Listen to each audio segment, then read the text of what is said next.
জাহাজবাড়ি নামক একটি ভবনে বাংলাদেশের বিভিন্ন স্থান থেকে ইসলামী মনোভাবাপন্ন কিছু যুবকদেরকে বেআইনিভাবে আটক করে এই বাড়িতে রাখা হয়। অতঃপর জানানো হয় যে এই বাড়িতে কিছু জঙ্গি অবস্থান করছে। এরপর এই বাড়িতে একটা রেড দিয়ে তৎকালীন আইনশৃঙ্খলা বাহিনী তাদের ঊর্ধ্বতন কর্তৃপক্ষের আদেশে বাড়িতে হামলা করে এবং সরাসরি গুলি করে এই ভবনের কক্ষে থাকা ইসলামী মনোভাবাপন্ন যুবকদেরকে হত্যা করে। সেই ঘটনায় সেদিন 9 জন যুবককে হত্যা করা হয়। এরকম একটি অভিযোগ তদন্ত সংস্থায় এসেছে।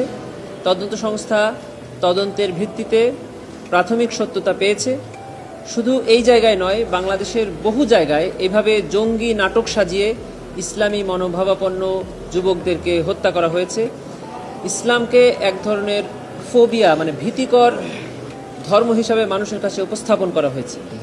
আপনারা জানেন, তখন এই ঘটনা যখন ঘটেছে তখন আমাদের সন্তানরা, আমাদের ভাইয়েরা হঠাৎ করে যদি নামাজ পড়তো, তাদের ঘরে যদি ইসলামী বই পাওয়া যেত, তখন মানুষ এই ইসলামী বইদেরকে জঙ্গি বই হিসাবে ট্রিট করা হতো।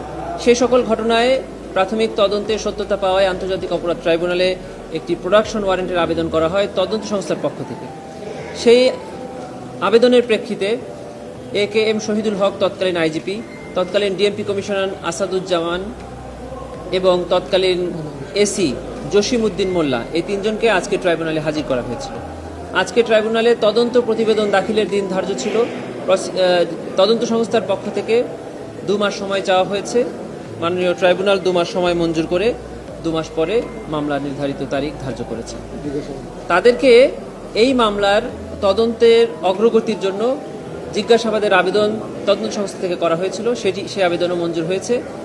এই 3 জন আসামিকে আগামী মাসের 25, 27 এবং 29 মে এই 3 দিন তদন্ত সংস্থার তত্ত্বাবধানে জিজ্ঞাসাবাদ করা হবে।